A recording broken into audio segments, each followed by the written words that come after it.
baby, you don't seem to care. Baby, sipping on the blacked out at the tavern that cast out.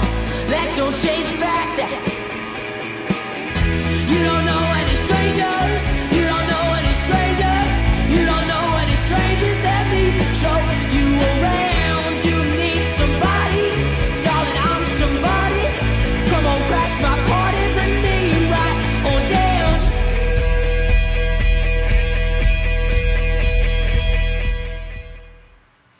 Good morning, Bears, and happy Friday. Today we will take a look at hurricane science with Mr. Schuster, another UA Top 3, and the Tide Pod Challenge. The Program of Studies iBook is located on your device's desktop in the upper right-hand corner. The scheduling window opens today on PowerSchool and closes Monday, February 5th. Juniors must follow up for office hours next Wednesday for a mandatory class meeting. Students interested in taking College Credit Plus courses in 2018-2019 school year must attend the CCP Information Night next Thursday, February 1st at 6:30 p.m. at OSU's Fawcett Center. There is an informational community school meeting Monday night in the Active Learning Lab for any student interested in the program. Now, take a look at Wednesday's school evacuation, making it the 4th evacuation in the 2017-2018 school year. Lujane gets reactions from students on the incident. During 7th period on Wednesday, January 25th, there was a smell of natural gas near the entrance of the girls' locker room. Mr. Theotto announced to the entire school that all staff and students needed to evacuate. We asked some students how they felt about the evacuation. Well, I think we need a new school, because we always have these natural gas. Personally, I think these fires are a little inconvenient. As you can see, my lab period in AP Chemistry was interrupted. This is Lujane Asaf reporting for the WARL.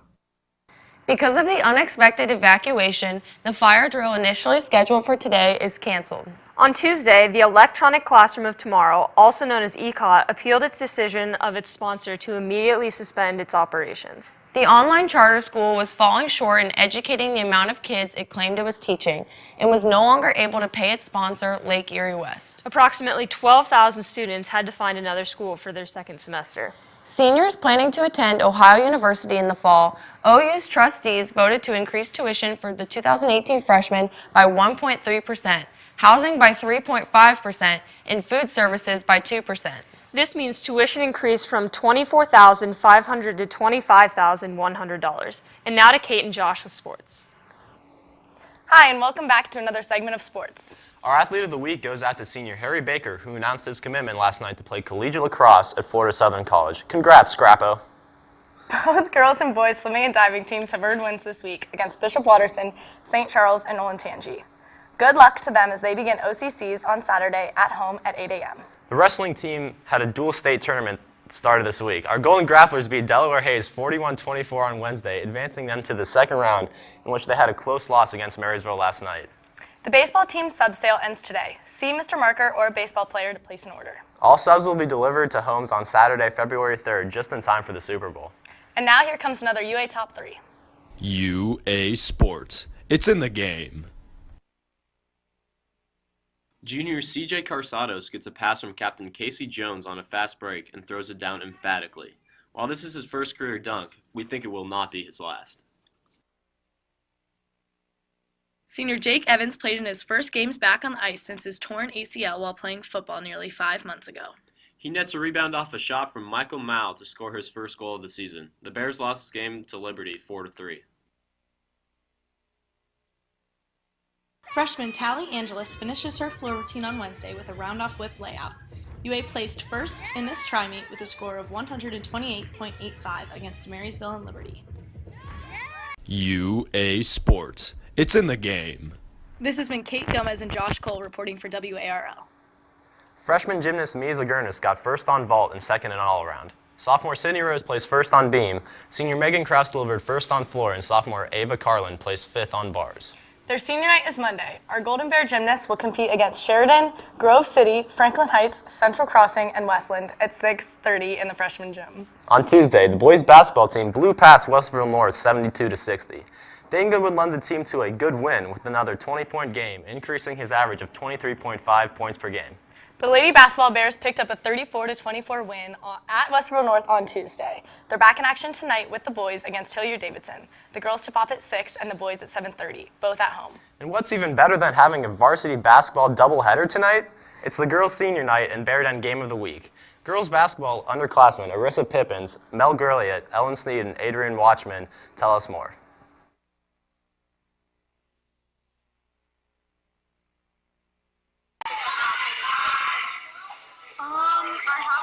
Our senior night is this Friday at 6. It's the Bear Den Game of the Week. The senior ceremony is after the girls' game. Come out and support your seniors.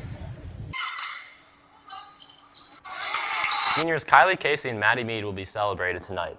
The hockey team has a big weekend ahead. Their senior night is tomorrow against Jerome at 6 at the Ice House. And on Sunday, they play rivals St. Charles at 4, also at the Ice House. This matchup between the rivals is not one to miss. The last time our Ice Bears battled the Cards, we lost in a heartbreaking overtime. Disney on Ice is at Nationwide Arena all 3 days this weekend, which means parking for the Ice House will be expensive. So consider the free Den delivery. The Bear Den will have one bus traveling to the Ice House for both varsity games this weekend. Seats on the bus are first come, first serve. The bus will be leaving from the high school senior lot at 5:15 on Saturday and 3:15 on Sunday and will return after the game. Free Donato's Pizza will be provided to all Den delivery riders. You're not going to want to miss out on this opportunity. And now to Lifestyle with Izzy and Zenobia. Welcome to Lifestyle. As Upper Arlington nears its 100th birthday, so does a resident, Jean Lombard. The 1936 graduate of UAHS gives insight to living a long life by explaining, it's not easy, you just have to take it easy. Jean's 100th birthday will be celebrated this March. On Wednesday, Fiona the Hippo celebrated her first birthday at the Cincinnati Zoo. Nearly 7,000 people attended her party. In honor of Fiona, the Graders launched a new flavor called Chunky Chunky Hippo. Part of the proceeds from each cone bought benefits the Cincinnati Zoo and Botanical Gardens. The UAHS BearBots Robotics team is fundraising next Wednesday at Freestyle Ice Cream. The Lane Avenue location will donate 20% of all sales between 5 and 9 p.m. to the team when you mention their name. The BearBot Robotics team competes in Cleveland in March. Elton John announced his farewell Yellow Brick Road tour on Wednesday. He explained this will be his last tour so he can spend more time with his children. The tour stops at the Schottenstein Center November 2nd, and tickets go on sale February 2nd at 10 a.m. A new social media fad that has broken the internet involves intentionally attempting to consume chemicals like ethanol, hydrogen peroxide, and polymers. This week we took a look at this dangerous challenge.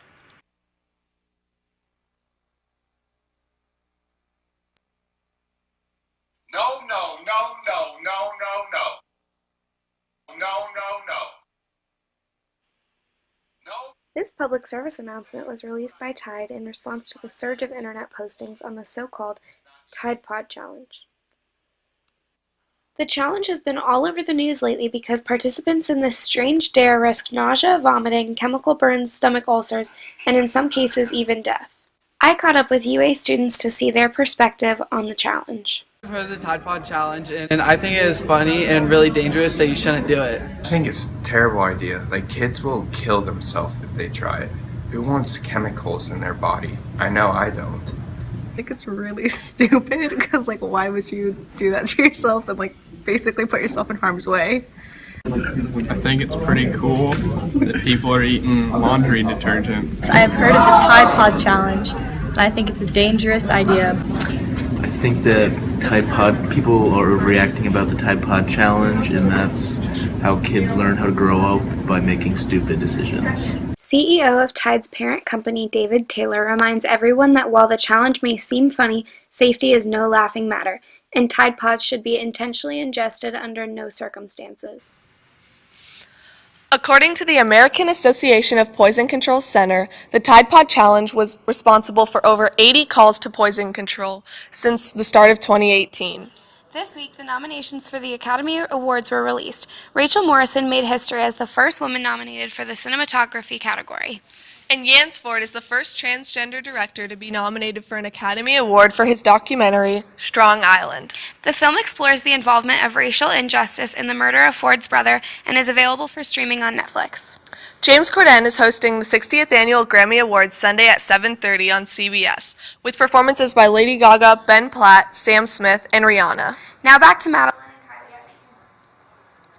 Columbus has approved a contract with Rama and consulting firms in hopes of fixing the parking issues in the Short North. The Columbus firm plans to host public meetings for residents, businesses, and Short North employees. Last Friday, you may have noticed we received a visit from Windermere 5th graders. Mr. Schuster's physical science educated them on the science of hurricanes. So, for example, when we take this rose, there's water inside the rose. Today, 5th graders from Windermere Elementary got on school buses and came to the high school. My 9th grade students are teaching them science, basically. My 9th graders were concerned about the horrible hurricanes that hit Houston and Florida this fall and wanted to educate the world, and so the small part we're educating is Windermere 5th graders about hurricanes and how they're dangerous and what they do and how to stay safe, and so here they are. This has been Madeline Nichols and Kylie Casey for WARL. Congratulations to Mr. Schuster's 9th grade students for hosting and educating these kids. Next week, we will take a look at Name That Tune, the Hockey Bears, and a Super Bowl Dudin section. On Sunday, January 21st, Peyton Young, a junior from Bishop Watterson, was reported missing. The reason of her disappearance is still unknown, and Columbus police officers are working with Peyton's family and friends to bring her back home. The impact this has had on the Columbus community can be seen all over social media platforms. If you are confused, upset, or going through a hard time yourself, know that you are not alone. The Counseling Center is located outside the West Cafeteria for your assistance.